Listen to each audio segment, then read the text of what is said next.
ஹிலாஃபத்து ஃபி குரைஷ் வல் ஹிலாஃபத்து ஃபி குரைஷ். ஹிலாஃபத் என்பது குறைஷி பரம்பரைக்கு உரியது. நாங்கள் ரசூல் ஸல்லல்லாஹு அலைஹி வஸல்லம் வல் ஹிலாஃபத்து ஃபி குரைஷ், குறைஷி பரம்பரையில் என்ன செய்யும், அது இருக்கும் அப்படின்னு ரசூல் ஸல்லல்லாஹு அலைஹி வஸல்லம் அவர்கள் சொன்னார்கள். இது சஹீஹ் முஸ்லிமில் வார செய்தி. இதை ஷேக் மௌலானா மௌதூதி ரஹிமஹுல்லாஹ் அவர்கள் இதை மறுத்தாங்க. இந்த ஹதீஸை அது என்ன குறைஷியோட கொண்டு போய் என்ன செய்யறது, இதை ஜாயின் பண்ணுறது அப்படின்றார். ஆனால் அப்படி மறுத்திருக்க வேண்டிய சிந்தனையை பயன்படுத்தி மறுத்திருக்க வேண்டிய செய்தி இல்லை. ரசூல் ஸல்லல்லாஹு அலைஹி வஸல்லம் அழகாக அதில் சொன்னார்கள்.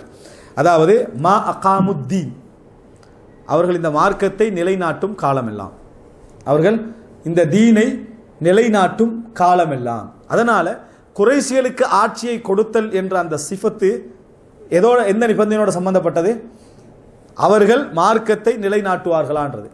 என்றைக்கு அவங்க மார்க்கத்தை நிலைநாட்டலையோ அன்றைக்கு எடுபட்டது தான் ஆட்சி கையில் இருந்து. அன்றைக்கு எடுபட்ட உமையா ஹிலாஃபத்தில் ஆரம்பம் எல்லாம் குறைஷி, அபூபக்கர், உமர், உஸ்மான், அலி ரலியல்லாஹு அன்ஹு குறைஷி. அதுக்கு பின்னால் அதை விட்டு போனது தான் இன்றைக்கு துருக்கியை நம்ம என்ன செய்ய உஸ்மானிய ஹிலாஃபத்துன்றோம். யார் அவங்களாம்? இதுக்கு சம்பந்தமே இல்லாதவர்கள். அப்பாசிய ஹிலாஃபத்தை பெரும்பாலானவர்கள் அதில் சம்பந்தமே இல்லாதவர்கள். அப்படின்னு அர்த்தம் என்ன? அதெல்லாம் இஸ்லாமிய ஆட்சின்னு சொல்கிறோம், அவங்களுக்கு கட்டுப்படணும்னு சொல்கிறோம். அதில் எந்த மாற்று கருத்தும் இல்லை.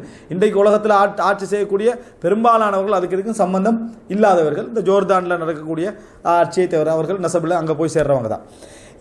அப்போ இந்த அடிப்படையில் நீங்கள் பார்த்தீங்கன்னு சொன்னால் ரசூல் ஸல்லல்லாஹு அலைஹி வஸல்லம் அதாவது எப்படி சொல்கிறாங்கன்னா, இது சஹீஹுல் புகாரியில் 3501வது இலக்கம், லா யஸாலு ஹாதல் அம்ரு ஃபி குரைஷ், இந்த ஆட்சி என்பது குறைஷிகளில் இருந்து கொண்டே இருக்கும். மா பக்கிய மின்ஹும் இத்னான், 2 பேர் இருந்தாலும் சரி குறைஷியில் டோட்டல் மக்கள் நிற்கிறாங்க, 2 குறைஷி என்ன செய்கிறாங்க இருக்கிறாங்கன்னா ஆட்சி அவர்களில் தான் என்ன செய்யும் இருக்கும் நாங்கள் சொல்லாங்க. சொல்லிட்டு மா அகாமுத்தீன், அவர்கள் இந்த தீனை நிலைநாட்டும் வரைக்கும்.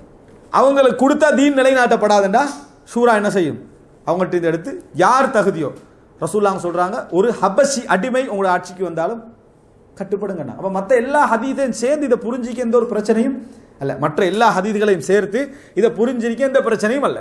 ஏன்னா ரசூலுல்லாஹ் சொல்கிறாங்க மார்க்கம் நிலைநாட்டும் காலம் எல்லாம். இன்னொரு இடத்துல சொல்கிறாங்க உங்களுக்கு ஹபஷி அடிமை ஆட்சிக்கு வந்தாலும் என்ன செய்யுங்க, அவங்களுக்கு ஒப்படைங்கன்றாங்க. அப்போ ரசூல் ஸல்லல்லாஹு அலைஹி வஸல்லம் அவர்கள் இதை சொல்கிறாங்கன்னு சொன்னால் அதுக்கு பின்னால் நிச்சயமாக பல நியாயங்கள், பல காரணங்கள் அதில் இருக்கும் அப்படின்றத நம்ம என்ன செய்கிறோம் பார்க்கிறோம். இதை சொல்லி அவர் எப்படி முடிக்கிறான்னு சொன்னால், ஆட்சி இஸ்லாத்துடைய பார்வையில் ஆட்சிக்கு வருதல் என்பது இஸ்லாம் சொல்லல ஜனநாயகம் மட்டும், மன்னராட்சி மட்டும், இப்படி இஸ்லாம் ஆட்சி முறைமைக்கு எதுவுமே என்ன செய்யலை, இஸ்லாம் சொல்லலை. ஷூரா என்ற ஒரு பகுதி இஸ்லாம் சிறப்புன்னு சொல்லுது.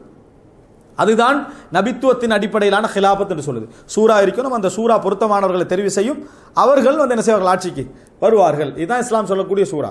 அப்படி இல்லாமல் வருவதாக இருந்தால் ஒருவர் வந்து என்ன செய்கிறாரு, நல்ல ஒரு ஆட்சியாளர், பின்னால் இன்னொரு நல்ல ஒரு ஆட்சியாளருக்கு என்ன செய்கிறாரு, இவர் சிறந்த ஒரு ஆட்சியாளர்னு அவருக்கு என்ன செய்கிறாரு பொறுப்பை கொடுத்தால் அதுவும் இஸ்லாமிய பார்வையில் என்ன நல்ல ஆட்சி நடக்கும். மகனுக்கல்ல, அந்த என்ன சொல்கிறது, மகனுக்கு மகன், அந்த மன்னராட்சியை சொல்லலை. நல்ல ஒரு ஆட்சியாளர் அபூபக்கர் நான் பார்க்குறேன், உமர் ரலியல்லாஹு அன்ஹு என்ன செய்கிறவங்க சிறந்தவங்க, அவங்களுக்கு அந்த ஆட்சியை கொடுக்குறாங்க. மக்களும் ஷூராவும் என்ன செய்யுது, அதை ஏற்றுக்கொண்டால் அதுவும் என்னது ஓகே. அப்படி இல்லாமல் யுத்தம் நடக்குது, ஒரு நாட்டுக்கு இன்னொரு நாடு யுத்தம் நடந்து ஆட்சியாளர் என்ன செய்கிறாரு, மிகைக்கிறாரு, ஆட்சிக்கு வாராரு, வந்தாலும் நம்ம என்ன செய்யணும், அவருக்கு கட்டுப்படணும் அப்படின்னு தான் இஸ்லாம் என்ன செய்யுது சொல்லுது. இல்லை அவர் வாள் எடுத்து வந்தவர் தானே, அவரை வெட்டு சண்டை போடணும்னு இஸ்லாம் என்ன செய்யலை சொல்லலை. அவர் வந்து குர்ஆனை சொல்லாமல் ஆட்சி செஞ்சார், நம்ம என்ன செய்ய போகிறோம், கட்டுப்பட்டு போகிறோம். இதுதான் இஸ்லாம் ஆட்சி சம்பந்தமாக சொல்லக்கூடிய விஷயம். இப்போ இவ்வளவும் இமாம் ஷாஃபியுடைய வார்த்தையில் உள்ளது வல் ஹிலாஃபத்து ஃபி குரைஷ், குறைஷிகளில் தான் ஹிலாஃபத் இருக்கும் அப்படின்றது. அடுத்த மாதாமு யூசுல், ஆட்சியாளர்கள் எனது தொழும் காலம் எல்லாம் அவர்களுக்கு நாங்கள் கட்டுப்பட வேண்டும். இப்போ இந்த ஷோர்ட் வார்த்தை கூட பல பிரிவுகளுடைய விஷயத்தில் இமாம் ஷாஃபியுடைய நிலைப்பாடு என்னன்னு என்ன செஞ்சிடும் சொல்லிடும். இந்த ஷாஃபி இந்த ஹதீஸை சஹீஹ் என்று கருதுறாரு.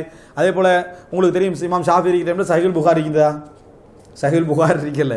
அப்போ ஒரு ஹதீஸ் வல் ஹிலாஃபத்து ஃபி குரைஷ், குறைஷிகளில் ஹிலாஃபத் இருக்க மாட்டேது, அவருக்கு ஒரு இஸ்னாது தான், அவருக்கு என்ன, அவருக்கு ஒரு அறிவிப்பால் வரிசை தான் அது. அப்போ அந்த அறிவிப்பால் வரிசை அவர் அக்கீதாவை சொல்கிறன்றது உண்மையிலே அவர் ஹதீஸ் எவ்வளோ பார்த்துருக்கணும், எவ்வளோ ஆய்வு செஞ்சுருக்கணும் என்றதெல்லாம் எங்களுக்கு என்ன செய்யுது காட்டுறதை நம்ம பார்க்குறோம். இன்ஷா அல்லாஹ் வரக்கூடிய வாரங்கள் இன்னும் எஞ்சிய பகுதியில் இன்ஷா அல்லாஹ் பார்ப்போம்.